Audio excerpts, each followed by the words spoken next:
গালালির উদ্দেশ্যে রওনা দিলাম।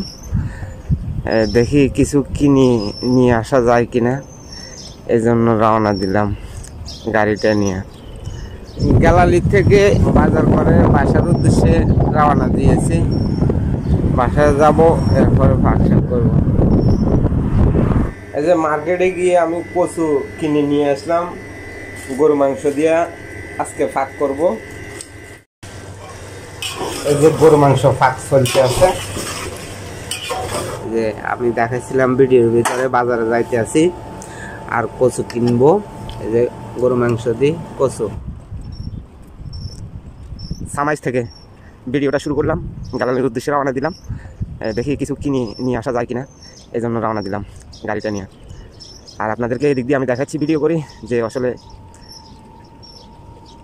বর্তমানে বাড়াইনো অনেক তাপমাত্রা, এদিক সেদিক যাওয়া চলাফেরা অনেক কষ্ট হয়ে যায়, কাজে কর্মে আরও প্রচুর কষ্ট। এটা হচ্ছে সামাইজ থেকে গ্যালালি যাওয়ার রাস্তা। আমরা যদি ভালো কিছু যদি কিনতে হয়, গ্যালালি যেতে হয়, গ্যালালি গিয়ে তারপর কিনে নিয়ে আসতে হয়। এটা একটা স্কুল, বাহরাইনের স্কুল। আর এটা হলো স্কুল মাঠ। মাঠ বলতে খালি জায়গা আর কি, এমনি পরিত্যক্ত জায়গা, সরকারি জায়গা। পরে এগুলো বিল্ডিং হয়ে যাবে। তারপরে এদিক দিয়েও খালি জায়গা আছে, এগুলো বিল্ডিং হয়ে যাবে।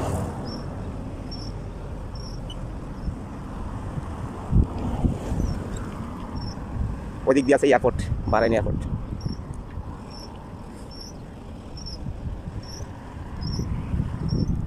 সামনে একটা রোড হইতে আছে নতুন। এই রোডটার জায়গার মধ্যে আগে ছিল একটা ফ্যাক্টরি, তো ফ্যাক্টরিটা ভেঙে ফেলে এখন নতুন করে সিধা এদিক থেকে রাস্তাটা এদিকে গেছে। যে এদিক দিয়ে রাস্তাটা এদিক দিয়ে আছে সিধা। এই যে রাস্তার কাজ চলতে আছে, মানে এদিক থেকে সিধা এদিকে।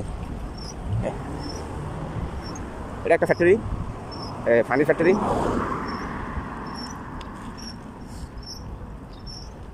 গ্যালালি বাইরে কিন্তু অনেক তাপমাত্রা, আমি আবার আপনাদেরকে জানিয়ে দিলাম। বাহরাইনে এখন প্রচুর তাপমাত্রা।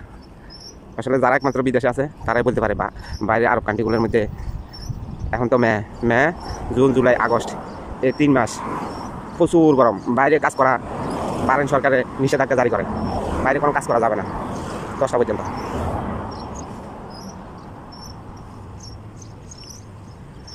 আর বাহরাইনের বিল্ডিংগুলো দেখেন একদম সিধা সিধা, যেরকম বাংলাদেশের বিল্ডিংয়ে মনে করেন একতলা পরে একটা ধাপ থাকে, ঠিক আছে নি, সাইডে দিয়ে একটু বাড়তি থাকে। এখানে বাড়তি নাই, এখানে ডাইরেক্ট সিধা সব বিল্ডিং। এত ডিজাইন ডিজাইন নাই বিল্ডিংয়ে।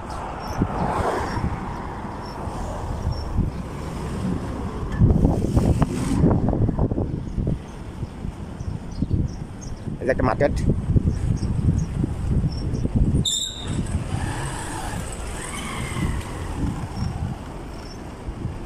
মনে হচ্ছে স্কুলের মতো না, কিন্তু না, এটা পুরোটা মার্কেট। চতুর সাইডে দোকানপাট,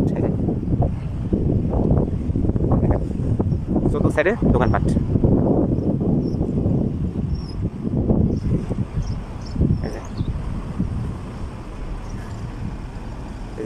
অনেক বড় মার্কেট।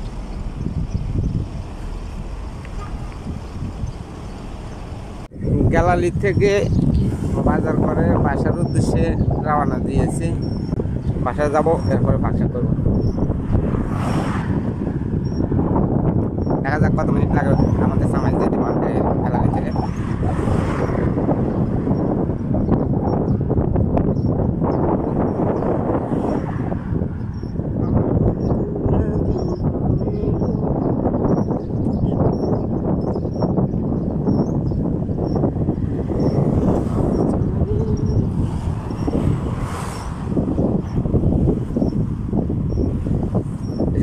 জায়গা জায়গা ফিরিছে পারে, খাওয়ান দাওয়ান রাখতে পারে।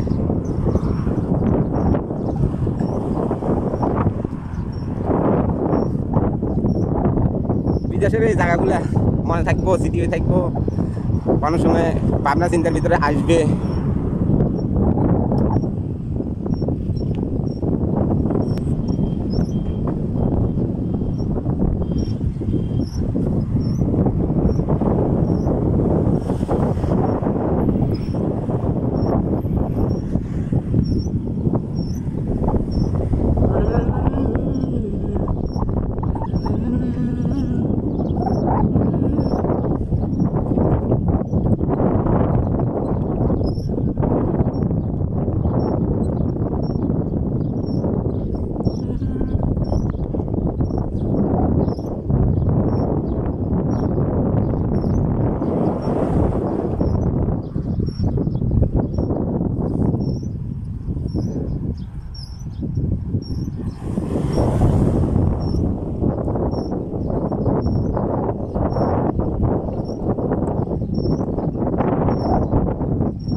গিয়েছিলাম গ্যালারি সামাইজ থেকে, ঠিক একই রাস্তা আমি গ্যালারি থেকে এসেছি সামাইজে। এই রাস্তা দিয়ে গেছিলাম সামাইজ থেকে গ্যালারি, আবার এই রাস্তা দিয়ে গ্যালারি থেকে সামাইজ এসে গেলাম। সামনে 2টা টাওয়ার দেখা যাচ্ছে, ওই টাওয়ারের নিচে আমাদের রুম।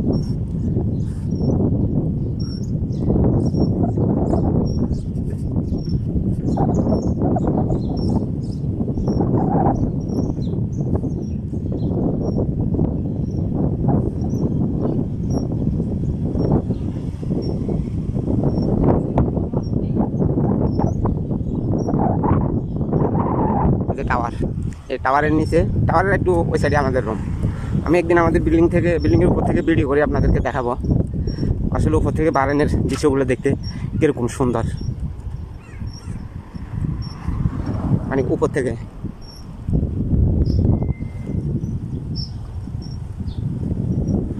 যাক, মোটামুটি আমি বাসার সামনে চলে এসেছি। আজকের মতো ভিডিও এখানে শেষ করলাম। এই যে মার্কেটে গিয়ে আমি কচু কিনে নিয়ে আসলাম, গরু মাংস দিয়ে আজকে ভাগ করব। গরু মাংস আর কচু, মানে কচু দিয়ে গরু মাংস, তো দেখা যাক কিরকম হয়।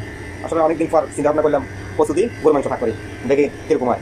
এই যে কচু, এই কচুটা মনে করেন বাংলাদেশে প্রায় 300 টাকা এতটুকু কচু, দেখেন 1 কেজি 300 গ্রাম, মানে 300 টাকা দাম এই কচুটার। তো আজকে ভাগ শাক করবো এই আইটেমগুলা। এই যে গরু মাংস ফাঁক চলতে আছে, গরু মাংস আপনাদেরকে একটু দেখাই।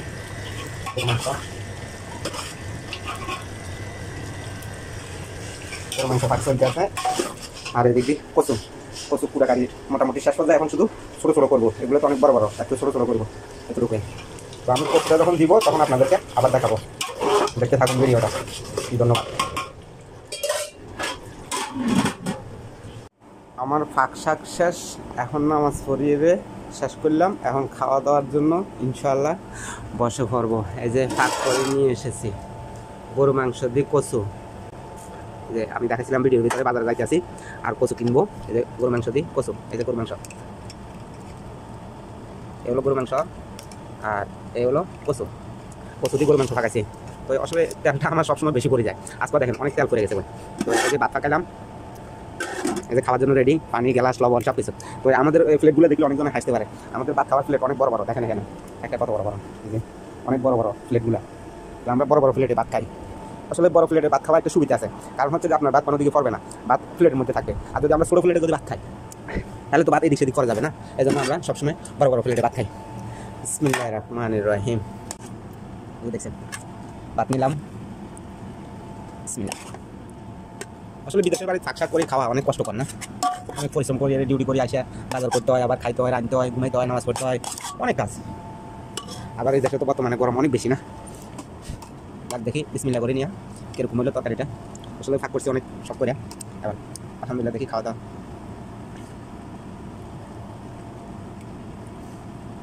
তো সবাই ভালো থাকেন। কচুটা একটু শক্ত রয়ে গেছে, যাক সমস্যা নেই, ইনশাল্লাহ আস্তে আস্তে এটা গরম করলে আবার নরম হয়ে যাবে। তো সবাই ভালো থাকেন, আসসালামু আলাইকুম।